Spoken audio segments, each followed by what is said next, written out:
Thank you for buying a Rotary drone kit. This tutorial will teach you how to take all the parts you received and build one of these. Let's get started.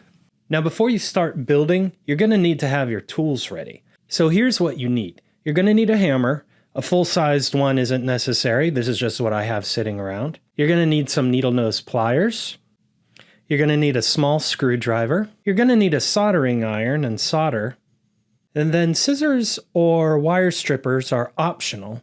You're going to need wood glue of some sort. I'm using this brand, but it's by no means the brand that you have to use. And then have some sort of rag ready to wipe up any excess glue. It's helpful if you have a damp rag and a dry rag. Now let's take a look at all the parts. So everything is packaged in its own little envelope. You'll see we have both birch and walnut parts. And these little stickers tell you that, yeah, you might have already noticed that there's a bit of a campfire smell to this wood. That's because the way it's cut is with a laser, and the laser effectively burns the wood. So it smells like burned wood. That smell does go away after a little while. And in these smaller envelopes, you'll see that you have a motor, you have a knob, you have the barrel jack, which connects to power, you have the little motor controller, you have the contact microphone, and finally, you have a little envelope of bits and pieces. As a late addition to the packaging, I decided to put the front dial and the logo into its own little pouch here. You'll be using these in one of the very last steps. So what you want to start with are the motor and the barrel jack. And these are the only parts that require a bit of soldering. So let's get started with those. And when each of their packages, you'll see that they come with their own wires. Now these wires have jumper cable ends, which makes it very easy to connect them to the motor controller. Now you can leave the other end as they are, or you can always snip the wires, expose a little bit, and then make it a little easier to solder those wires onto the barrel jack and the motor. Now I'm going to do that, but again, if you'd like to just solder the jumper wire connector directly on, that is also fine. Now you can strip the ends of these wires with normal scissors. If you happen to have wire cutters, those will work as well. Now, since I know not everybody has wire cutters, I'll use a standard pair of scissors. I'm going to snip the ends off, leaving as much wire as possible. Again, this is an optional step. I prefer this method because the wire inside is a bit more pliable and easy to wrap around the lugs of the motor and the barrel jack. So being very gentle, I'm just scoring the outside plastic on each wire and then pulling that jacket off of the wire that's inside, leaving a little bit of exposed wire. There's already a lot of soldering tutorials online, so I won't get into best practices, but what I'm about to do is add a little bit of solder onto the new exposed ends of each of these wires. It's called tinning the ends, and then I'm going to move to the next step. All right, now that I've tinned the end of these wires, I'm going to bend them onto the connections that they go to on both the motor and the barrel jack. Now the motor doesn't really matter which side is positive and which side is negative, but you will notice on these motors that there's a little red dot on one side. So I prefer to put the positive side there. So I will put one of the red wires on that lug and then one of the black wires on the other. Solder these next, but first I just want to get them connected for the camera. Now you will notice that the barrel jack has 3 connections at the back. You'll notice that one of the lugs has a bit of extra metal attached to it, and that's where we're going to connect one of our black wires for ground. And then if you're looking at it like this, where that extra metal on the bottom is horizontal against the table, then the terminal just above it is where we are going to connect the positive. Now that I have my motor and my barrel jack wired up, I'm going to go ahead and solder these connections onto them. All right, now that I have my wires soldered onto each of these parts, I can put them aside, and open up our bags of wood pieces. So the wood pieces are separated into two separate bags. You can go ahead and open both bags and just pour the wood out. Now you might have already noticed that each of the pieces have a little sticker on them with a number, and this will just make it easy for me to say, now we're going to move on to piece number 6 or piece number 13. These stickers come off with no residue, but I have also made sure to put them on the back of each piece. So next we're going to prepare this piece right here. This is piece number 3. It says power and motor on it, and that will make sense as we go. And we're going to open up 2 more of our pouches. We're going to open up the bits and pieces pouch, and we're going to open up the motor control pouch. Now it's important to note that your envelopes might not be the same color as the envelopes in this video. I'm choosing these at random as I package things up because I might not have enough of the same colors to ship out. At least the little sticker labels will always be the same. So let's open the motor controller. And it's this little guy here. It's a circuit board with all the little parts already soldered on. Now you'll notice that the motor controller has these 4 terminals on the back. And these are the terminals where, in a couple steps further, we'll connect the other ends of the wires that are currently on our barrel jack and our motor control. So we're going to connect this controller to this part number 3. And the pieces to do that are in the bits and pieces pack. So let's open that one. Now the first thing I'm going to do is take these little, what are called standoffs, and these are the brass pieces, and I'm going to put one into each of the holes on this board number 3.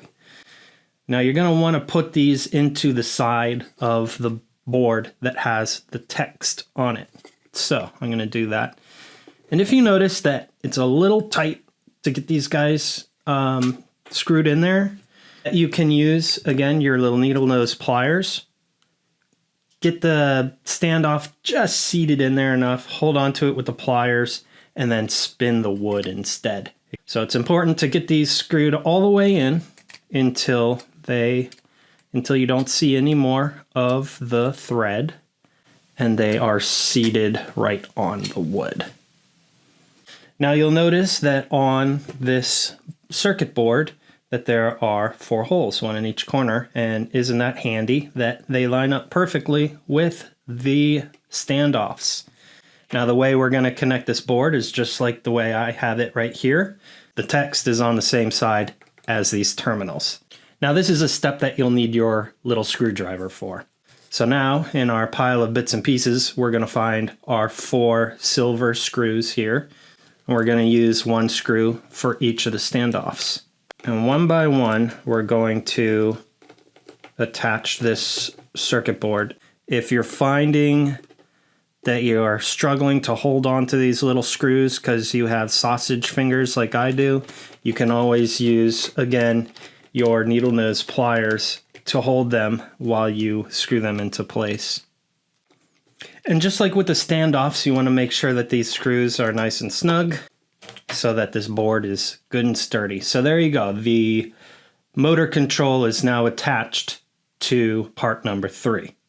So this is the first step that we will need our wood glue for, and maybe keep some rags handy, maybe a damp one, in case you have a wood glue spill or just need to wipe up a bit. So the first thing we're going to put together is the piece that holds the motor. And that piece is labeled with number 1, and it looks like this little smiley face. So the way this works is this long trough is a guide for where the motor will sit. It keeps the motor from being able to slide back and forth. So the next piece that we're going to attach is piece number 2. Feel free to take these stickers off as we go. For this demonstration, I'm going to leave mine on. Now, number 2, you'll notice, will slide down on top of the motor directly into the 2 little slots, and this keeps the motor from moving up and down. So now it's going to be pretty snug in there by the time everything is put together. So with a dry fit in there, you can see where the glue needs to go on this part, which is on these 2 bottom edges. It's not super imperative that we wait for the glue to be dry before moving on to each next piece. because the building goes so fast that the glue will dry as it's together. What we're going to do is we're going to grab one of our edge pieces, edge piece number 5, and you'll see that sticker's pointing up, which means that this is going to be the inside. I'm going to take this piece with the motor and the little motor gate, and we're going to make it so that the motor shaft is pointing towards the front of the unit. It has this tab and this tab that will fit perfectly into the 2 slots on the side. Again, if you dry fit this piece in there, you'll see exactly where to put some glue. So we'll go ahead and do that. We're putting glue on the edges that sit flat against another piece of wood. We're not putting glue on the tabs because that gets a little messy. So now we've got the glue on those parts, and we'll just nest that down, give it a little pressure just to get the 2 pieces of wood to meet each other. And this piece, part number 3, is going to go what looks like upside down on purpose into this slot here. So again, we only want to put glue on the pieces that are going to rest snug against the other piece. So I'm going to put a tiny bit of glue on these 2 ledges. And again, I'm putting this what looks like upside down. And this is so that when the bottom of the unit is off, we can still access these terminals. All right, so now that we got the motor controller sitting in there, we're going to take piece number 6. And this is the piece that gives the unit a bit more structure and gives the bottom plate something to rest on. So when you're putting this piece in, I have left a notch in the front. And here I'll show what it looks like when the piece is all together. That notch just allows a bit more leeway to access the terminals of the motor control, which you can see here. So make sure that this notch, when you put this piece in, is facing the front. So we're going to give it a bit of glue again, just where it touches the other piece of wood. And we're going to set that guy into its forever home. All right, now that these pieces are in, we're going to take piece number 4, and this is the other side. You're going to keep this one handy, and we're going to put some glue on all the parts that will touch. So again, we're not going to put it on the tabs that are standing up. We're going to put it on the sides that are about to touch this new piece. So with that on, we're going to take piece number 4 and work it into position until all the tabs find their home. Just a bit of pressure just to make sure everything is in there nice and snug. Now what I'm going to do is I'm just going to hold the sides since it's not yet all tacked together. And I'm going to take the wires of the motor and feed them through this happy little mouth so that they go beneath this piece. So now the next piece we're going to put on is our front plate. Sticker number 8. So our front plate is going to fit kind of snug in the front here. So we will want to put glue, again, not on the tabs, but just on the parts that will touch the new piece. All right, so now that that's on there, you'll notice that this piece has the outline of what is going to be the dial piece. That dial piece will be glued onto the front, but we're not going to do that yet, and I'll show you why in a couple steps. So that outline is a guide to exactly where to line up this little dial piece. All right, so let's get this front snug in there. And sometimes it requires, just a bit of pressure to get it into place. But when it is in place, you'll notice that everything fits nice and snug. Now this is the part where we can start putting some tacks into place. So you'll have noticed already that there are these little pilot holes that have been marked into pieces where tacks should go. So we're going to use those holes as guides here, starting with the front, and start hammering in these tacks. So I'm going to grab my hammer, and making sure that the sides are held nice and snug, making sure also that the tack is straight in there, and just start tapping these into place. As you go, you just want to make sure that all of the pieces that are being tacked together are being held together nice and firm.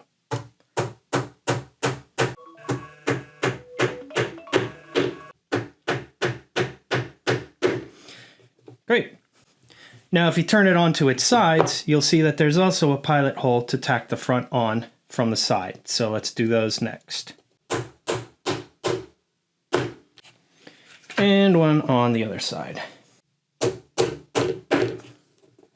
Great. Now that front piece is on there nice and snug, and that's going to keep the sides from falling down. Now before we attach the back to this, we're going to put our contact microphones onto piece number 1. So let's open up that envelope and say hello to our contact microphone. Now you notice that this contact microphone jack has a lot of washers. I don't even use the exterior part. So you'll notice that it has 2 piezo elements connected to the one output jack, and each of these piezo elements have a sticky peel-off pad. So let's go ahead and peel those off. That's one. Okay, so both of these are now exposed to their stickiness, and it doesn't matter which goes on which side of the wooden piece. You'll notice these 2 circle outlines that I've etched into the wood. Those are just some guides. When I stick these down, I make sure that the wire is pointing towards this little cable notch I put into the back. And this just helps to eliminate any stress on the wires. So one goes on each side with the wires kind of facing towards the middle. And an optional step here, if you feel like you want to give it a bit more sturdiness, you can always hot glue around these. But I tell you, I have jostled the heck out of my rotary drones, and these have not moved once. All right, so you will notice that the output jack will fit perfectly nicely through the output hole. And we are not going to do that just yet. And that is because we're going to put the case together first, and then if you want to stain it, you won't necessarily have all the elements sticking out of the hole. Instead, I'm going to move on to piece number 7, which is the back. And I'm going to glue that onto the back. And this is where we do put some glue on the tabs.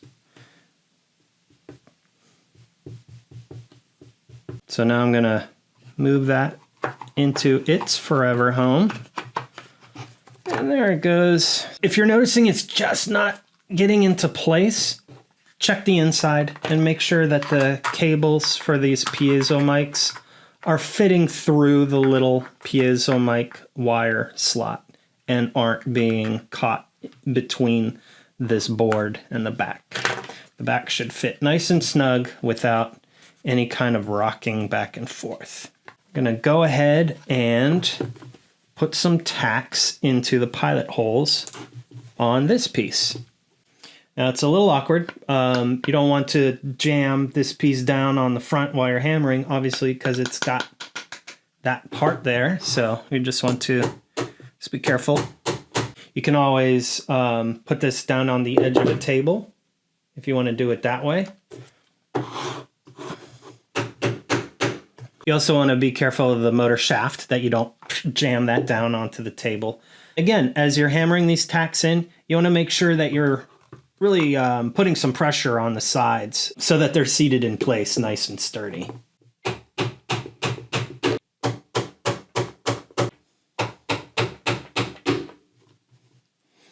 All right, so I've got those 4 in. I'm going to move to the sides.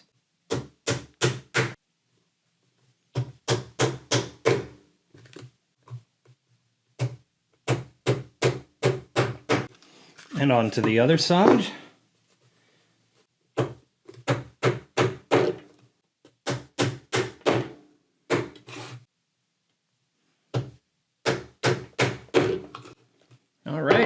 Now we can move on to the top piece, the face piece, and this top piece here. We're going to begin by putting this piece, number 9, down here. I'm going to put some glue. We can go ahead and tack this down. Again, hold it nice and tight so that as you put these tacks in, it stays exactly where it needs to be.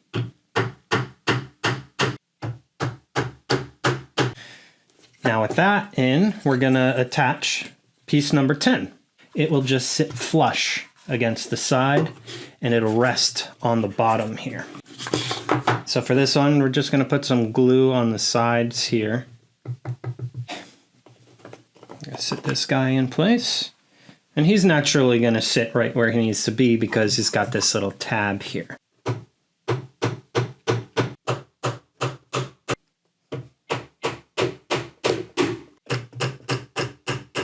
Now keep an eye on your edges. If some of the glue happens to squeeze out, you can use your damp cloth to wipe that away.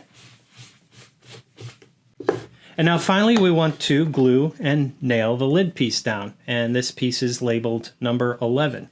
So with everything else together, this piece sometimes just needs to be coerced into place. If you need to give it a bit of elbow grease, just pound it in there. This is strong wood, so it can withstand a bit of pressure. If you need to kind of tap it in with the hammer, you can always put a piece of cloth on top of it first, but I'm going to go ahead and put glue onto the parts that need glue.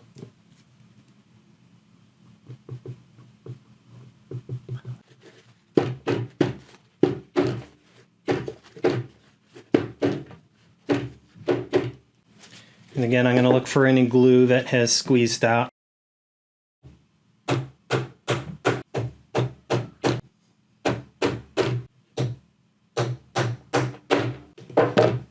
Now, all of the tacking is done. All the sides are together. Now, if you're planning on doing any kind of staining or coloring of this wood, this is typically where you'd want to do that. But first, let's take a look at the remaining pieces. So we've got this dial piece here. And again, we're not going to glue that on just yet because as we stain, we want to keep this from getting that color stain on it. It'll just help it stand out when it is finally fixed on there. We've got the logo on a little telephone, and that also we don't want to glue on just yet. We want to make that one of the last steps. Now we've got the bottom piece, and if you'd like to finish this piece of wood as well, you'd want to do that before you stick these little sticky bottom feet onto each of the circles. Now these spinning pieces are 2 pieces of birch and 1 piece of walnut. And that's just to give it some interest when it is all together. So how you stain this or color it, totally up to you.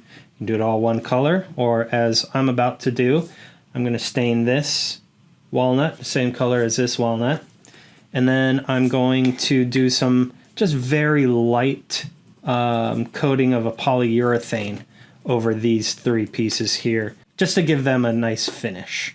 So I'm going to pause on the video and do some staining and finishing. And it's stained. So now let's move on to the next steps, which is putting on final touches. And we'll start by putting the wheel together. So this wheel is made up of part number 13, number 15, which is this teeny tiny guy that goes in the middle, and then this unnumbered ring here. So you can see that these etched lines are guides for where to glue these pieces down. So we will do that now so that these have a little bit of time to set up. So just line it up with the line that was etched. Give it some good pressure. If you have any kind of woodworking tools like clamps, definitely feel free to clamp this guy down for a little bit as the glue sets and dries. I am going around and wiping off any of this excess that has squeezed out. You can also just place a heavy book or something on top of this if you want to do it that way. I am fine just kind of pushing it down and letting it set up. So now that I've got the ring on there, I'm going to put this little center number 15 dot on there. And I remove the sticker off of the back of this one, because then at some point that little sticker would just peel off and this guy would come right along with it. All right, so just like with this ring part, we're gonna use the little etched circle as a guide. Pressure on these guys, just push them down. All right, good deal. I'm gonna let them sit over there to dry. And now we're gonna glue this faceplate number 12 onto the front. One thing that you want to make sure that you do here is to remove the bolt and washer that are on the lug for the motor control dial.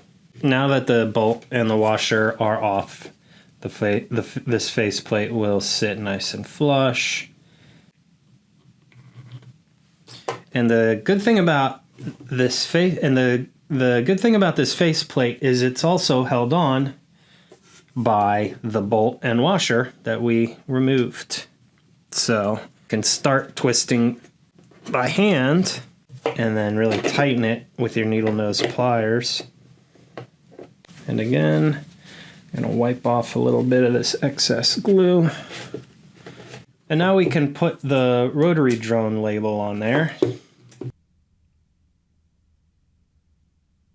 And again, you can use the etched lines as the guide for where this needs to sit. So now we can put both the barrel jack and the instrument jack in place. I made this instrument hole just the right size that the jack will fit through until it hits this little ledge that's been built into the design. So you can just leave one washer on there to give it a little bit of support on the back. And that leaves just enough space sticking out for your nut.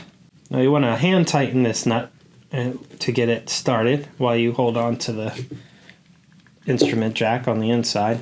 And then once it's seated on there, you can carefully use your needle nose pliers to twist it the rest of the way home. Now you definitely want to get this snug in order to keep this jack from wiggling around in there. There shouldn't be any give on the jack on the inside. So make sure that it doesn't push in or out, and you should be golden. Before we put the barrel jack in, you want to make sure that the tightening nut is off of it. We're going to feed it through the back into position. And once it's through, you can put the tightening nut back on. This is another one where you want to make sure that it is nice and tightened. You know, you don't want any pieces rattling around. All right, so now we have the electronics all inserted. We just need to connect them to the board. So what we're going to do is first make sure that all of these little terminals are open by loosening the screws. So I made these notes where this side is for the power and this side is for the motor. And the order of these is negative, positive, positive, and negative. And you can do this part in any order. I'm grabbing the negative lead first from the power jack, and I'm going to put it into the power side, negative. And I'm going to tighten it in there. I'm going to take the red wire from the barrel jack and put it into the positive terminal and tighten it in there.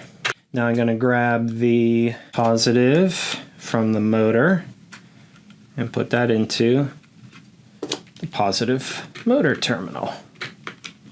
And finally, I will grab the black wire and tighten that into the ground terminal for the motor. You might want to just give each of these just a little tug. Don't pull too hard, just to make sure that they're seated in there correctly and that they are nice and tight in there. One thing that is obviously missing that we haven't talked about yet is a knob. So we'll get the final envelope here, the knob, and get that guy out. Now these knobs have a little tightening bolt built into them. You want to make sure that it's kind of loose or it won't fit in correctly. And if you loosen it too much, the little screw will come out. So keep that in mind, that if this lands on your carpet, it's tricky to find. So what I like to do is I like to, without it powered, turn it on and crank it all the way until it doesn't go anymore. And at that point, I know that I will want this knob pointed at 7. The thing about these circuits is that they don't supply power right away. So you'll click it on, it'll have a little bit of give before it starts spinning. So sometimes where one starts can vary from chip to chip, but we'll always know that at the extreme right, we'll be at 7. And the trick with these knobs is don't have it resting on the surface when you retighten it. Lift it just a tiny bit to give it a bit of clearance so it can turn without any kind of friction. So I've tightened that, and you can see if you've got it right, it will spin nice and freely. So like I was saying, it doesn't stop at 1. It stops way down here at the bottom, and it'll start spinning somewhere here. So what we'll do next here is take the bottom, and I have supplied these little rubber feet. So you can peel these guys off and use the etched lines as your guide to get them all centered. All right, so once you put the rubber feet on there, just squeeze them and hold them for a couple seconds just to really activate their adhesive. But now we've got a nice footing that doesn't slide around on the table. Now the hole here is for ease of removal. If that hole wasn't there and you, for any reason, wanted to get back into the unit to maybe retighten something or whatever, it would be kind of hard to take this off. So now you just fit this snugly into its home. And if you have really squeezed this thing tight to get everything flush, you may notice that it requires a bit of coaxing to get them in there. But it will go in there, and it will be nice and flush on the edges. I'll go ahead and put these screws in. And there you go. You got a nice solid bottom. So we are at the last step, which is to put the wheel on there by just holding on to this knob when you push it, and it'll push against that knob and keep it from going too far. There it is. And it should spin freely. If you notice it's not completely lined up symmetrically, you can give it a little bend here and there to kind of get it lined up differently. So that's the full build. I'm going to go ahead and plug this guy back in and turn it on here. Like I was saying, it'll take a bit of a turn before it starts spinning, but it starts spinning right around at 1. And there you go. And crank it all the way, and you really start to get some good drone going. And that's how you build a rotary drone. When you have something like this sitting on a shelf, you'll definitely have people asking what the heck it is. And I'd love to hear how you explain what the heck it is. Until the next build, I will see you then.